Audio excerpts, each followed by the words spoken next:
Sir ఏమి? రేపు సంక్రాంతి కదా, అవును. ఇప్పుడు దానికి ఏం చేయాలి? ఒక 3 రోజులు సెలవు కావాలి సార్. మా ఊరికి వెళ్ళొస్తా. ఏంటి 3 రోజులు లీవ్ కావాలా? వారం వారం తీసుకుంటున్నావు కదా. సాయంత్రం వెళ్ళి నైట్ అంతా అక్కడే ఉండి మార్నింగ్ వచ్చేసేయి. చాలా పని ఉంది. ఏందప్పా మేనేజర్ గారు చాలా కోపంగా ఉన్నారు.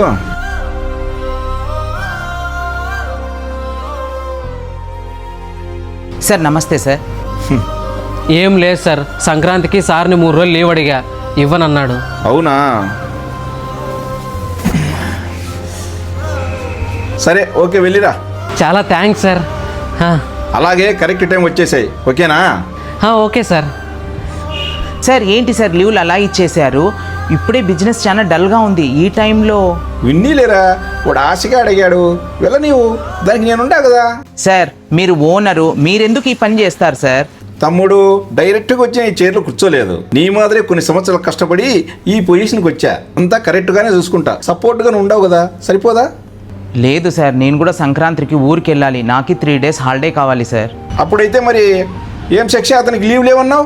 వాడు ఇక్కడే ఉంటే ఊరికి వెళ్ళడానికి నాకు ఈజీగా ఉంటుందని. నీకో న్యాయము అతనికో న్యాయమా? సరే పోయేసిరా. సరే సార్. తమ్ముడు, అందరికీ మకర సంక్రాంతి శుభాకాంక్షలు.